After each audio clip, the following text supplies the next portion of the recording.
और अप्रैल की सीरीज आमतौर पर बाजार के लिए अच्छी रहती है। पिछले साल का छोड़ दें, जो मार्च के लोज के बाद अप्रैल के महीने में हम 18% बढ़े थे, वो तो एक्सेप्शनल ईयर है। जिंदगी में शायद एक आध बार ही ऐसा अप्रैल आपको देखने को मिले, बट आमतौर पर अप्रैल की सीरीज अगर पिछले 2010 से 2020 के बीच में देखें तो दीप खाली एक अप्रैल 2015 को छोड़ दें जहां आप 2% गिरे, इसके अलावा कोई बड़ी गिरावट हुई नहीं। तो मैं अप्रैल की सीरीज को लेकर पॉजिटिव नहीं हूं, बुलिश हूं। शब्दों पे गौर करिएगा, पॉजिटिव नहीं, मैं बुलिश हूं अप्रैल की सीरीज में। तो मार्च की सीरीज में जो कुछ आपको कार्नेज दिखा, हो सकता है थोड़ा बहुत आपको अप्रैल के पहले हफ्ते में, दूसरे हफ्ते तक देखने को मिले, फर्स्ट हाफ तक। उसके बाद अप्रैल की सीरीज पिकअप करेगी और अप्रैल की सीरीज में आप अच्छा प्रदर्शन देखेंगे। 2 से 4% तक की मजबूती अप्रैल की सीरीज में आपको निफ्टी में दिखे तो ये रीजनेबल है, इतना बनता है 2 से 4% की।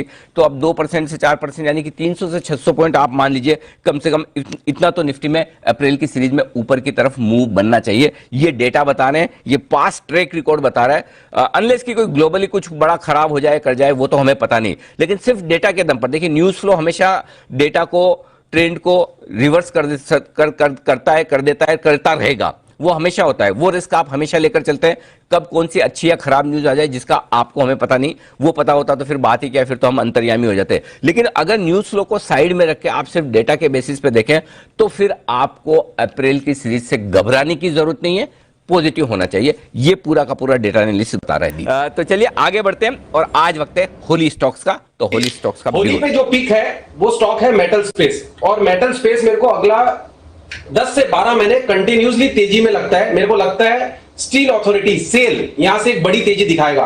तो मैंने पहले भी कई बार कहा है कि सेल में सेल नहीं करना है, स्टॉक का नाम है सेल, लेकिन इसको खरीदना है। कोई भी डिप अगर आती है स्टॉक के अंदर तो लोअर लेवल्स पे खरीदारी करनी है, छोटे मोटे डिप जरूर आएंगे। होली से होली तक का पिक के अंदर सेल में खरीदारी करें। कल की क्लोजिंग 70-72 के आसपास थी, खरीदारी कर सकते हैं। कोई भी छोटा मोटा डिप अगर आता है 65 तक तो डिप्स में खरीदारी करनी है। मेरे को जल्दी ही आने वाले दिनों में ये स्टॉक 3 डिजिट में दिखता है, जो कि 100 का लेवल जरूर दिखाएगा। ये हो सकता है कि होली का पिक है, लेकिन ये पहले ही दिखा दे, इतनी तेज है स्टॉक के अंदर। तो ये स्टॉक के अंदर खरीदारी करें। नीचे में स्टॉक का जो मेजर और बढ़िया सपोर्ट है वो 58 से 60 रुपए के आसपास है। ऊपर में स्टॉक का पहला शॉर्ट टू मीडियम टर्म का टारगेट होगा 80 रुपए का, होते ही स्टॉक 100 का लेवल क्रॉस करेगा। तो ऑलमोस्ट ओवरऑल 100 के टारगेट के लिए स्टॉक के अंदर खरीदारी करनी है, जिसमें इमीडिएट टारगेट 80 का होगा। होली से होली तक के लिए सेल में खरीदारी करनी है, सेल में सेल नहीं करना है। बिल्कुल। आज जो पिक है, जो मीडियम टर्म पर्सपेक्टिव से पोजिशनली हमें पोर्टफोलियो में खरीदना है, वो एक लार्ज कैप बैंक में आईसीआईसीआई बैंक पे खरीदारी की राय है। और अगर हम आईसीआईसीआई बैंक का मीडियम टर्म लॉन्ग टर्म अगर हम चार्ट्स और डेटा प्लेसमेंट को देखें तो आईसीआईसीआई बैंक ने एक जो न्यू ऑल टाइम हाई जब बना था जनवरी में, उसके बाद एक अच्छा रैली हुआ और अब इस करेक्शन के बाद उसी लेवल पे स्टॉक आकर के अब ट्रेड कर रहा है, जहां पे ये इनिशियली एक मीडियम टर्म ब्रेकआउट हमें देखने को मिला था। तो मुझे लगता है कि ये जो पुल बैक हुआ है आईसीआईसीआई बैंक में, वो बहुत ही अच्छा अपॉर्चुनिटी है खरीदारी के लिए। और मेरा होली से लेकर दिवाली तक का ये पिक है, और मुझे लगता है कि अगर इसको दिवाली तक का समय दिया जाए तो इसमें 750 तक के लेवल आते हुए दिख सकते हैं। और अगर हमें एक स्टॉप लॉस मेंटेन करना है तो 490 का एक स्टॉप लॉस भी हम यहाँ पे मेंटेन कर सकते हैं। तो आज होली पिक में मेरा ट्रेड होगा आईसीआईसीआई बैंक। तो बहुत ही बेहतरीन। और रंगीन से याद आया, एक रंगीन कंपनी लेके आए हैं जो अभी बहुत ज्यादा फ्लेवर में है, और वो कंपनी होली के लिए स्पेशल है, और वो है बीपीसीएल। ओके, बीपीसीएल को खरीदना चाहिए, टारगेट होगा 512 का। निवेश की राय, प्राइवेटाइजेशन तो हो ही रहा है, साथ ही साथ रिफाइनिंग में एक्सपेंशन भी है। 100 बिलियन रुपीस का एक्सपेंशन है ये साल में FY22 में। और मुझे लगता है कि ये जो अनलॉक हो रहा है वैल्यू, ये जबरदस्त अनलॉक हो सकता है वैल्यू। तो ये होली को हिट करने के लिए और होली की मुबारकबाद सबको देने के लिए बीपीसीएल टारगेट होगा 512। Anil ji, pull back bounce back के लिए बैंकिंग स्टॉक पे मेरी नजर गई है अभी, जिसमें आईडीएफसी फर्स्ट बैंक मेरे को लग रहा है कि अब 14 से 15 दिनों की गिरावट के बाद यहां से एक अच्छा बाउंस दिखाना चाहिए। 58 रुपए 70 पैसे, 58 रुपए 80 पैसे अभी स्पॉट लेवल के हिसाब से ट्रेड कर रहा है। इसके अंदर अभी खरीदारी करें। कल का स्टॉक के अंदर जो 58.75 का था वो अभी ब्रेक हो रहा है। यहां से स्टॉक के अंदर अब मोमेंटम बढ़ना चाहिए। जैसे ही मार्केट्स के अंदर यहां से और अपसाइड मूव देखने को मिलेगा तो आईडीएफसी फर्स्ट बैंक में एक अच्छा बाउंस यहां से ऊपर की तरफ देखने को मिल सकता है। नीचे में स्टॉक का जो ट्रेडिंग के लिहाज से सपोर्ट बन रहा है वो है 56 रुपए का, यानी रिस्क रिवॉर्ड रेशियो भी इस बाउंस को खेलने के लिए एक अच्छा बन रहा है। 56 रुपए के स्टॉप लॉस से आईडीएफसी फर्स्ट बैंक में यहां पे सीएमपी पे खरीदारी करें, जिसमें बाउंस बैक का पहला टारगेट बनेगा 62 रुपए का, जो कि 3 दिन पहले का हाई होगा।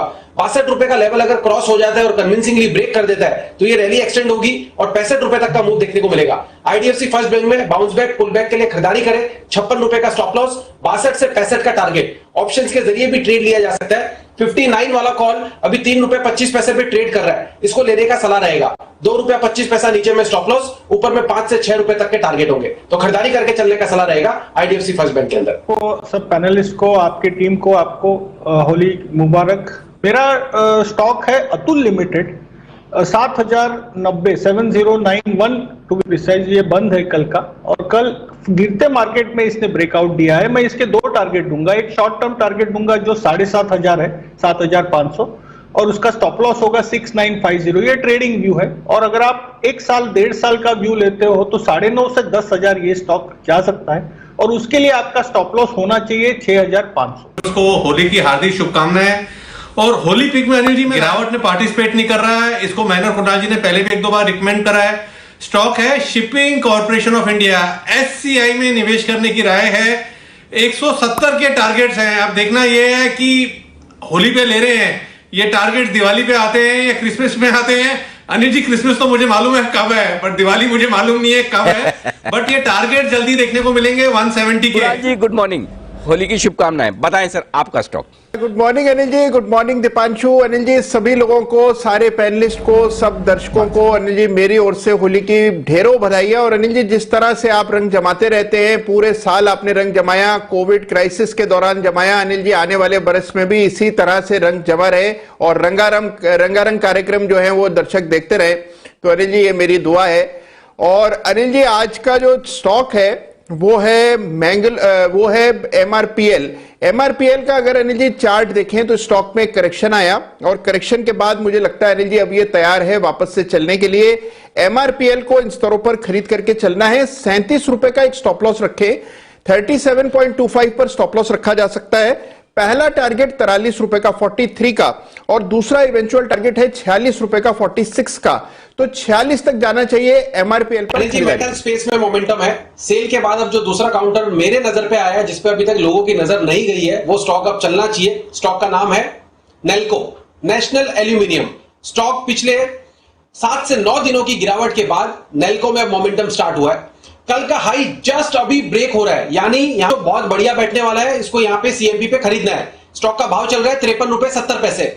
नेल्को के अंदर मेरे को लग रहा है कि यहां से एक बढ़िया अपसाइड मूव देखने को मिलना चाहिए। सारे मेटल स्टॉक्स बड़े वाले सब चल चुके हैं, छोटे वालों में नेल्को अभी तक चला नहीं है, तो अब ये मूव का शुरुआत कर रहा है और अब ये यहां से एक अच्छा दौड़ लगाने को तैयार है। ₹57 इसका पहला टारगेट होगा। 57 का लेवल अगर ब्रेक होता है और क्लोजिंग दे देता है तो इसी मूव के अंदर ये ₹60 तक का मूव दिखाएगा।